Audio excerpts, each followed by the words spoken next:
Welcome to the How to Scale Commercial Real Estate Show.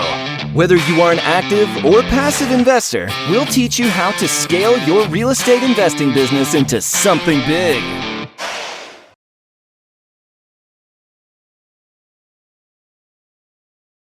Hey, Josh, welcome to the show. Hey, Sam. Thanks for having me. Man, this is awesome. Glad that you're here and want to just jump in really and hear your story of where you started, where you are now, and how you got there. Yeah. So the story of how I started, I just kind of a quick overview of myself. Sam's already mentioned in the intro, but I do retirement accounts, and so my story actually starts, oddly enough, with a retirement account at 16 years old. I opened my first Roth IRA when I was 16. My grandfather and my mother were CPAs, and they both suggested that I start looking out for my future. And so that's what I did. I opened up an account. I don't think many teenagers decide they're going to take their camp counselor money and move it into into stocks. But yeah, I figured I was, oh, you did the same thing too? That's awesome. That's great. I highly suggest it. It's really, it's been super fruitful in terms of, catapulting me along the right path. For sure. Yeah. And so I decided I was going to start looking out for the future. I figured at the time I would probably be paying higher taxes at some point than when I earned $3,000 or $4,000 for the summer. So I put it in a Roth account and I just started growing it from there. And I've been contributing to it ever since. It's grown pretty significantly, and I've been using it to invest in real estate now. And then going forward, about 10 years after that, my grandfather and my mother actually, they ended up passing away, unfortunately. But what they did was they were nice enough to leave me their retirement accounts. They left what they had earned in their 401ks and IRAs. And it wasn't a life-changing amount, but it was enough that I needed to make sure that I was going to be a good steward of their legacy and make sure that I was putting their, as I mentioned, like life work into action. And so that's kind of how I jumped into real estate, because I knew I needed to do something with those accounts. I knew I wanted to have more control over them. I figured out how I was going to actually, I made a plan for that, and I went into all the education. That's what led me to the space. Got it. So walk us through that process. Yeah, so it was pretty grueling. It took me 2 years or so to figure out all the little details and nuances. You can quickly in just a couple of hours find out the basics of what you want to do, but until you start networking and contacting the right people and asking the right questions and learning about the things that you need to know, because in real estate there's so much that you don't know about to ask. You don't know the questions that are there that you need to ask them. And so once you start learning about the topic, you go, okay, how does this pertain to how I'm going to approach something? So a lot of that process, going to the right seminars, finding the right meetups, and hearing the right things, and then kind of wrapping my mind around all of that and building out the picture of what I was going to do with my retirement accounts. And so I ended up, once I had all of that, I realized that no one was in the space really telling the full picture. Most people in the retirement account industry are they're geared towards opening accounts for other people, and they're custodians themselves. They hold the money. And so when they pitch the idea and they pitch, educational concepts, it's kind of like 3/4 of the picture. It's enough to give you the information of what you need to be looking out for, but not enough, to understand really what are your total options. And so as an investor myself, and having implemented the self-directed accounts and used the funds across many deals, I now have an idea of what to do as an investor. So that's what I'm trying to pass along to other folks, educate them on it, and bring them along into investments that fit their retirement accounts. Gotcha. So are you out actually finding the deals, or are you more on the education side? I'm on both. I originally came into it on the education side because it was so natural for me. I have a background of my family have some educators in my 2 sisters and my grandfather were educators. And so I went into it knowing, hey, I have all this information. I should probably just pass it along. And then at the same time, I was, looking for deals, and I am a multifamily operator. And then I realized that it was a good opportunity for me to start looking for deals, purely for retirement investors, things that align perfectly for retirement accounts. Because, most deals are fruitful for retirement accounts, but there are just a select few that really shine and really make sure that a retirement investor is getting the most out of what they're trying to do. What's a deal like that look like? Yeah, so we can get into a bit, but there's some taxes involved if you use a self-directed IRA, and if you do that, then you need to be aware of the taxes. The taxes are called UBIT, unrelated business income tax. And I actually built what I believe is the industry's first UBIT calculator because I really wanted a clear understanding of what the tax would look like. A lot of people just kind of talk about it vaguely and say, yeah, you should look into it yourself. Right. And they don't give you an idea of how impactful that might actually be. So Right. My analytical background, I actually wanted to go dig into it. So I built an Excel spreadsheet that took me a while and figured out what those taxes look like. So the running a bunch of deals through it has kind of built a picture in my mind of what the optimal deal is going to be. And what I look out for are opportunities where it's a value add opportunity and we're looking for a property, a multifamily property that's going to be able to, we can come into it with bridge debt and then we can refinance in, let's say, 2 or 3 years. And with that, because there's no capital event on a refinance and you're just returning the original capital back to the investor, there's actually no taxes on a return of capital.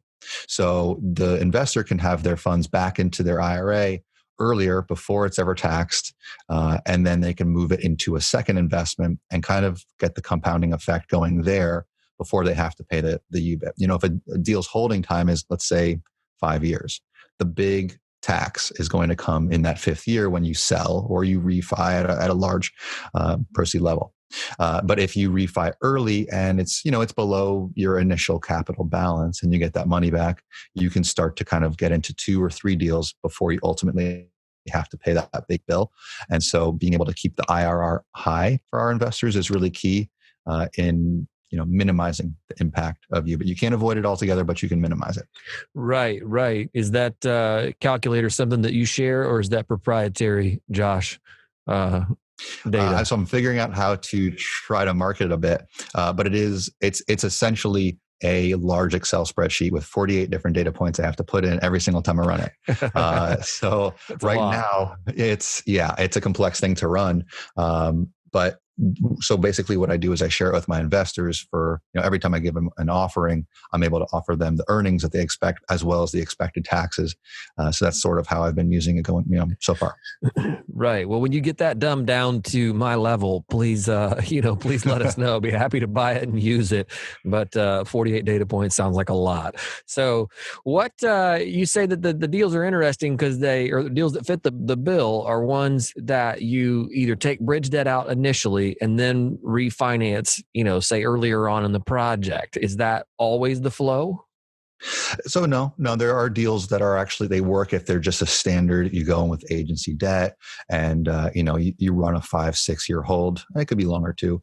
But those ones really have to be lower leverage. We're talking something that's 72, 73 at the highest, 70% leverage, loan to value, and things like that. That allows you to have less tax to pay because the tax is only paid on that leverage portion. So the less leverage you have, the better for a retirement investor. So if I see a deal come across that's going to be 85% leverage to get, to pull off the right returns, it's just not something that shakes out. Got it. Now that's a new piece of information, not one I had tucked away, which is you pay tax on the levered amount. Now, I understood so let's assume that there's no leverage, right? Let's assume we just buy it all with cash. Is there still UBIT? Not at all. No, there is no tax if you're just paying in cash. Like if you're just buying a property, a rental property, a single family home or a duplex that you can afford with the cash balance in your account, you're totally fine. There's nothing involved there. But if you are taking out leverage and it has to be a non-recourse loan, which is why multifamily works really well in my opinion, or commercial in general, because all commercial loans tend to be non-recourse. If there is outside debt outside of your tax deferred dollars, if you're bringing in loans from a bank, you have to pay tax on the income generated by the loan. Right. So what if it's recourse? What happens then? So I'll just stop you there because if it's recourse, a retirement account can't get invested in it. Right. So here's a question. So you put your money in with a syndicator. Here's a hypothetical situation. You put your money in with a syndicator. They propose a certain debt structure, right? Then something goes awry. That debt does not work out, and they end up getting a different debt structure of which you have no control over, right? Because I mean, it's just that's the way the chips fell, and they got a different debt scenario going on because they couldn't find financing the original way, and now it's recourse debt. What do you do as an investor that's already part of that deal? You'd have to sell immediately. What the IRS is looking for is if you're acting in good faith.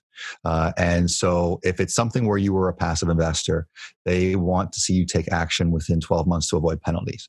And really, it's not the full 12 months. It's immediately. As soon as you are made aware of the situation, if you're in a situation that provides a prohibited transaction, which is what that would be for a retirement account, if you start to take action to sell your shares to get out of that investment, then they find it acceptable. I should mention you can't sell it to yourself, so you couldn't come in and buy it out from your retirement account. Sure. But as long as you try to get that retirement account out, there's not going to be any penalties. They just want you to behave properly. Gotcha. Now, that's interesting. So there's a lot of things to keep track of there. When you go out and look for active, I know you said, you guys are investing in multifamily. When you go out and look for those, how do you know which ones you can lever correctly to meet kind of your criteria? I mean, because now you've got a whole new set of underwriting and deal specific criteria that maybe everybody else doesn't have. So it seems like, especially multifamily right now, when finding deals is tough. Now you've got another layer of complexity to it. How do you overcome that?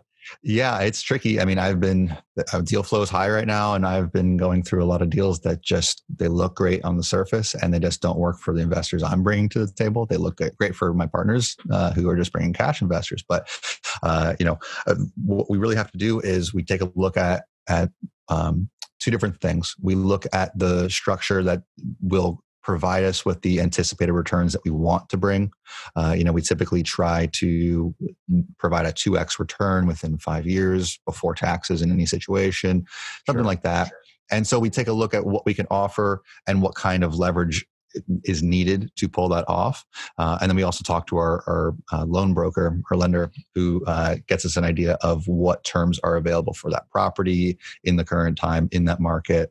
And with that, we're able to see roughly what it's going to look like, if bridge will be available to us, if it's just a straight agency debt, if mezzanine is going to come into play, all of those things. And once we get a picture on it, we can kind of see if we want to put an LOI down or move into it, into due diligence and go further. Gotcha. So are you guys taking on only retirement account investors in your syndications? So myself, I cater to retirement investors. I'm not exclusive to retirement investors. I have investors who use retirement funds, they use cash funds on other deals.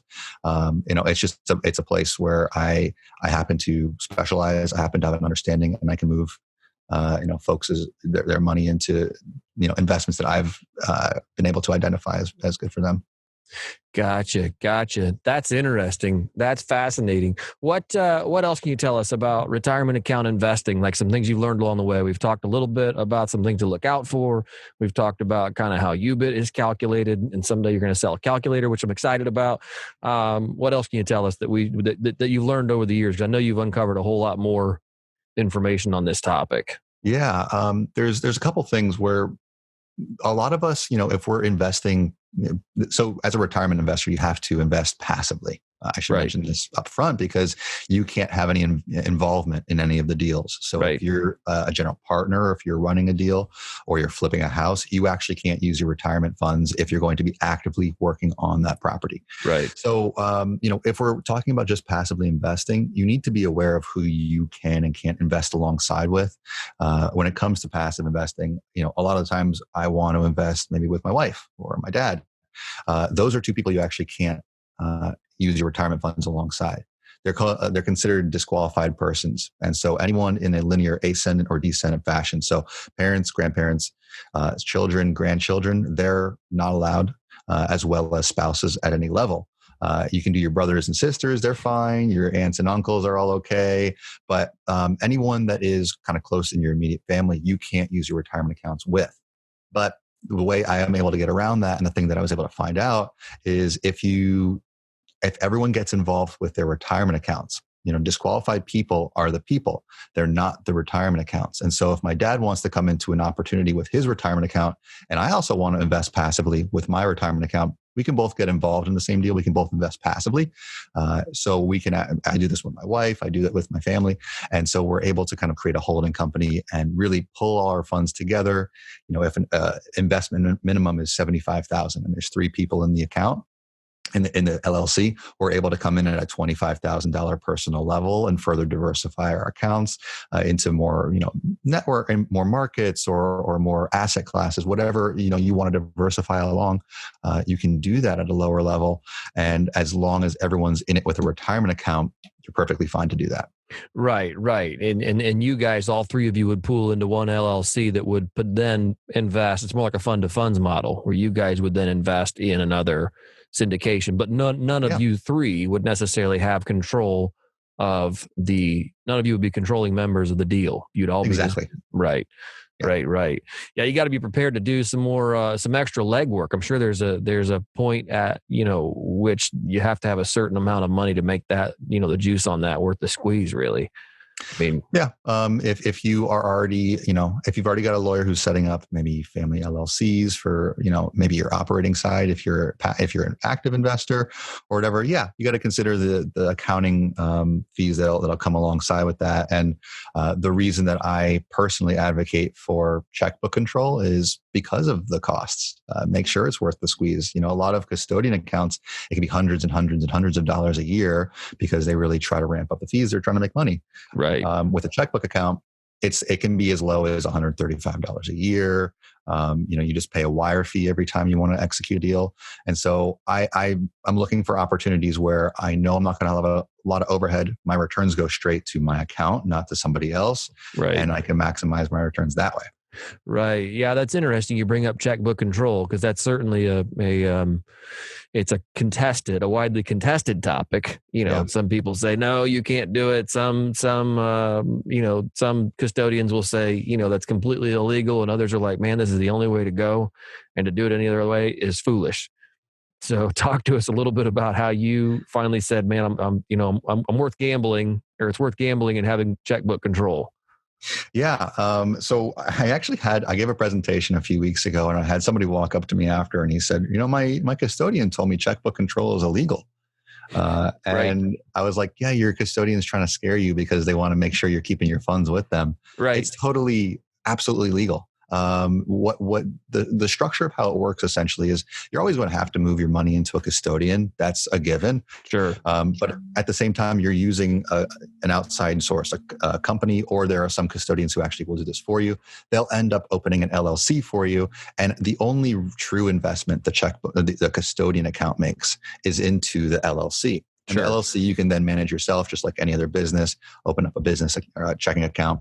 And so the only thing here is you don't have to have someone holding your hand. You don't have to get every deal approved by a custodian.